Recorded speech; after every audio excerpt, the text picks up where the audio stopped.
Messieurs les ministres, chers consoeurs, chers confrères, chères auditrices, chers auditeurs, en 1748, sur décision du roi Louis XV, les dernières galères du royaume de France cessèrent de voguer. À leur apogée, elles étaient près d'une quarantaine, servies par une chiourme de 12 000 rameurs.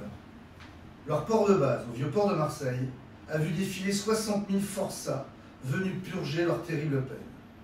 Le chapitre des galères s'est refermé et 4 ans plus tard, un nouveau souffle s'est levé. Tout un symbole. C'est bel et bien un siècle des Lumières maritimes qui s'est ouvert avec la création de l'Académie de marine par le règlement royal du 30 juillet 1752. Sa devise, Per hanc prosunt omnibus artes, grâce à elle, les arts maritimes doivent être utiles à tous. Un concept novateur naissait. L'histoire des idées, la pensée même, ont été profondément marquées par le maritime.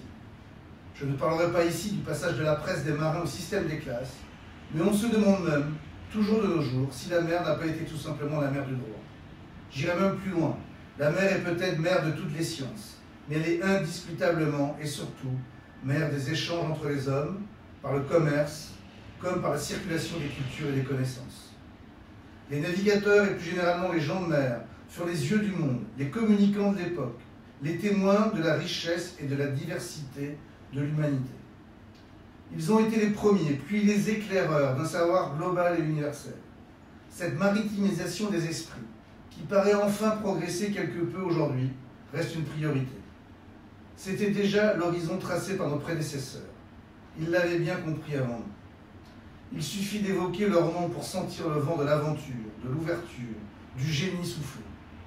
Borda, Bougainville, Fleuriot-de-Langue, Kermadec, Kerguelen, Bouguer, Sané, Duhamel du Monceau. La liste est longue. Chacun d'entre eux nous engage, et de nos jours plus que jamais, à poursuivre leur œuvre et leur mission. Nous ne faisons qu'honorer leur héritage. S'inscrire dans leur sillage, c'est notre devoir. Depuis son origine, l'Académie de marine a été une société savante, légitime pour élaborer des solutions maritimes. Hier comme aujourd'hui, elle doit être, comme nous l'a rappelé le président de la République, lors du message qu'il nous a adressé il y a 3 ans à la Sorbonne, une force de proposition.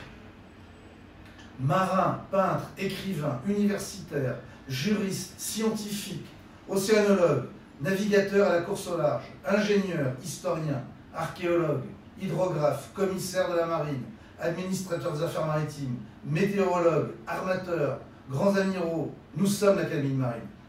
Tous réunis par notre passion maritime, nous incarnons ce trésor immatériel unique, cette force sûre qui pourrait contribuer à faire de la France une thalassocratie pacifique et moderne qui s'ignore trop souvent et d'où nous rêvons depuis toujours. C'est à nous d'agir, notamment en sachant communiquer nos savoirs au plus grand nombre. Notre rôle est de voir loin et large, far and wide, cher Christopher, en unissant toujours la théorie et l'expérience, en entretenant le lien existentiel entre les différentes marines. Il n'y a probablement pas au monde un dispositif maritime aussi complet que celui de notre belle nation. Notre marine nationale, qui fait notre fierté, composée de 120 navires, dotée entre autres d'une force de dissuasion nucléaire unique, de notre aéronaval, de nos forces spéciales incluant 7 commandos, auront connu dans le monde entier pour leur efficacité. Notre marine marchande, qui exploite de plus de 1500 navires, contrôlés, dont 425 sous pavillon français, et qui intègre un champion mondial, CMA-CGM, qui opère 650 navires, 55 terminaux portuaires et 700 entrepôts logistiques à travers le monde. Une flotte de 7000 navires de pêche, elle aussi stratégique, et son dispositif de distribution de produits de la mer, apprécié par les consommateurs par sa qualité et sa diversité, qui mérite notre complet soutien. 200 yachts de plaisance professionnels immatriculés au registre international français, un vrai succès. Une industrie de construction navale et réparation civile et militaire de grande qualité, avec entre autres Naval Group et Chantiers de l'Atlantique, qui intègre également le numéro 1 mondial de la fabrication de voiliers, le groupe Beneteau. Nos ports de commerce par lesquels rentrent et sortent près de 350 millions de tonnes de marchandises et transitent près de 20 millions de passagers par an. Un bataillon des marins-pompiers de Marseille de 2500 personnes, admiré de tous pour son engagement au service de la deuxième ville de France. Un enseignement maritime, civil et militaire qui repart de l'avant composé de notre prestigieuse école navale, de nos 4 écoles d'officiers de la marine marchande, de nos 12 lycées professionnels maritimes, de notre école des Mousses, accueillons dans leur ensemble chaque année près de 7000 étudiants. N'oublions jamais que grâce à la promotion sociale dans le maritime, on peut avoir été matelot avant d'être capitaine. Également, nos 4 millions de plaisanciers, 11 millions de pratiquants réguliers ou occasionnels de sport nautique, nos 6,5 millions d'écoliers, 1,5 million de collégiens et de lycéens qui reçoivent chaque année une forme d'enseignement à connotation maritime. Nos 270 établissements d'enseignement secondaire et supérieur qui sensibilisent ou forment les étudiants à la mer.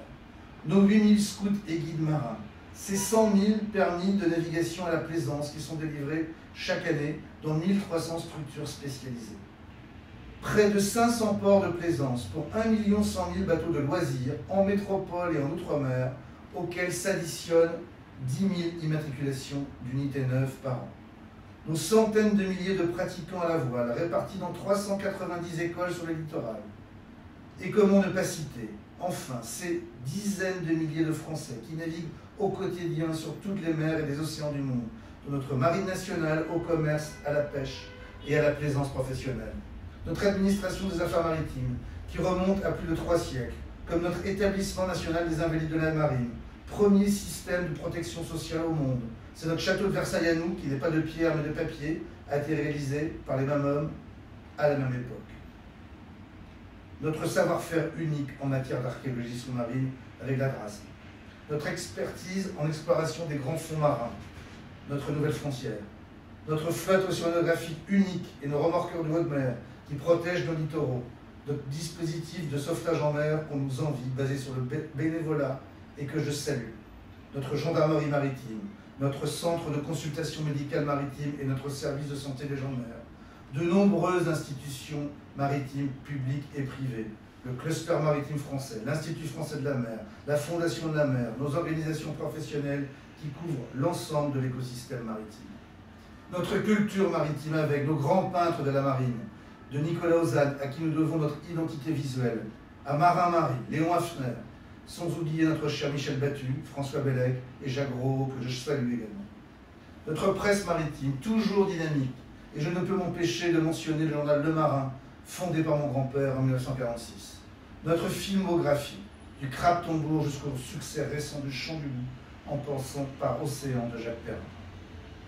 Les millions de Français attirés par nos événements maritimes, comme les fêtes récentes de Brest, mais aussi celles de Sète, de La Rochelle, de Douarnenez, du golfe du Morbihan, nos départs de course au large, de Saint-Malo, Sable d'Olonne, nos salons nautiques de Paris, de Cannes, nos assises de l'économie de la mer, qui réunissent chaque année près de 1500 participants. Notre flotte historique qui s'étoffe avec plus de 1200 labels délivrés. Je souhaite vivement le retour sur l'eau au plus tôt de l'Ariane. Notre littérature maritime foisonnante, et j'en veux pour preuve la centaine d'ouvrages qui postulent tous les ans au prix de l'Académie. Notre recherche de connaissances des mers et des océans, dont le monde du silence du commandant Cousteau ne cesse de retentir encore aujourd'hui, qui progresse. Nos lieux de conservation du patrimoine, sublimés par le renouveau du Musée national de la marine. Et bien sûr, notre histoire maritime unique, commencée il y a 2600 ans par la légendaire histoire d'amour entre le capitaine Protis et la princesse Giltis. Et je n'oublie pas, évidemment, notre souveraineté sur plus de 11 millions de kilomètres carrés d'espace maritime. Cet archipel France, avec nos îles de métropole et d'outre-mer, qui nous obligent et qui sont, dans leur ensemble, un océan de richesses naturelles, humaines et économiques, et qui projettent au large nos 25 000 km de littoral. À la lecture de cet état des lieux non exhaustif, quel autre pays au monde peut-il se prévaloir d'une telle variété, d'une telle force de puissance maritime, d'un tel potentiel? Beaucoup reste à faire. Les évolutions sont très rapides et les risques sont grands. Je voudrais dire ma reconnaissance à ceux qui ont permis, l'an passé, que la dernière loi maritime ait pu être votée à l'unanimité au Parlement. Ces 900 députés et sénateurs qui ont œuvré ensemble dans cette union sacrée autour du maritime. Mais également notre grande satisfaction du renouvellement du ministère de la Mer, sûrement, et je l'espère vivement, un marqueur pour l'avenir.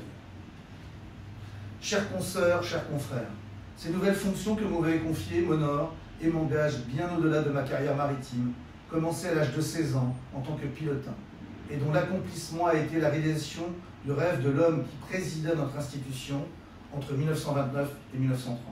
Jean-Baptiste Charcot, en emmenant pour la première fois sous pavillon français il y a 3 ans un navire de croisière brise-glace propulsé électriquement par gaz naturel liquéfié au pôle Nord géographique par 90 degrés de latitude nord, je salue la présence aujourd'hui de son arrière-petite-fille, Anne Manipou-Charcot. J'apporterai à notre compagnie toute ma contribution de créateur d'entreprises maritimes, en m'appuyant sur la richesse de nos 6 sections: marine militaire, marine marchande, pêche et plaisance, sciences et techniques, histoire, lettres et arts, navigation et océanologie, droit et économie, et de la densité de notre corpus intellectuel, reposant sur les compétences hors normes de nos 78 académiciens, de nos honoraires, de nos auditeurs, de nos membres associés, pour s'inspirer du passé afin d'éclairer l'avenir, de faire valoir notre vision du monde maritime, originale et indépendante. Et comme l'indique notre devise, notre vocation restera de s'ouvrir au grand public et de mettre en lumière nos valeurs, nos actions, nos études, nos contenus, nos savoirs et nos sciences maritimes. Je pense notamment à cette jeunesse talentueuse, à bord comme à terre, que nous devons accompagner et qui sera à son tour dans les prochaines décennies du devoir de transmission que nous incarnons aujourd'hui. Comment ne pas souligner le travail accompli en la matière par mes prédécesseurs, notamment les plus récents que je salue, Alain Bovis et Xavier de Lagorce. Je voudrais également remercier mes 2 parrains, mon ami Francis Vallat et notre regretté Michel Quimper, à qui je souhaiterais rendre un hommage appuyé. Également mon président de section, Francis Baudu, ainsi qu'à mon ami qui suit cette cérémonie depuis les Antipodes, Olivier de Kersauzon. Afin de continuer à honorer notre devise et notre concept, je souhaiterais faire rayonner le contenu exceptionnel de notre académie, en utilisant tous les moyens possibles et actuels à notre disposition, en ouvrant le fruit de nos travaux au plus grand nombre, notre nouveau site internet, bientôt en ligne, et ses référencements, notre chaîne YouTube, notre présence sur les réseaux sociaux, nos partenariats médias, les diffusions en direct et en différé de nos conférences, de nos colloques, de nos séances publiques seront les leviers de communication utilisés. Je m'impliquerai personnellement aux côtés d'Edouard Berlet sur ce sujet majeur. De plus, nos actions internationales seront amplifiées. Je tiens à remercier l'ambassadeur Serge Ségura de sa contribution. Pour ce faire, nous organiserons à Marseille, sur le site d'excellence de Tangram, le 25 et 26 mars prochain, un grand colloque avec l'ensemble des académies européennes afin de réfléchir conjointement avec nos collègues du Portugal, d'Espagne, d'Allemagne, de Belgique et de Suède à des propositions en amont de la future conférence des Nations Unies sur l'océan. Je m'engage depuis notre siège de l'Hôtel de la Marine, en cotant avec le soutien actif de notre secrétaire perpétuel, Jean-Marc Schindler, de notre vice-présidente, Hélène Richard, de notre secrétaire général, l'amiral Jacques Marion et ses équipes, pendant les 2 prochaines années, à un renouvellement dans la continuité de notre noble institution, en respectant ses principes et en cultivant l'art rare du consensus. L'Académie de Marine est un magnifique paquebot sous pavillon français qui pratique la navigation au long cours à travers les temps. Comme le disaient nos anciens, j'en serai son humble, dévoué et fidèle serviteur. Merci de votre attention.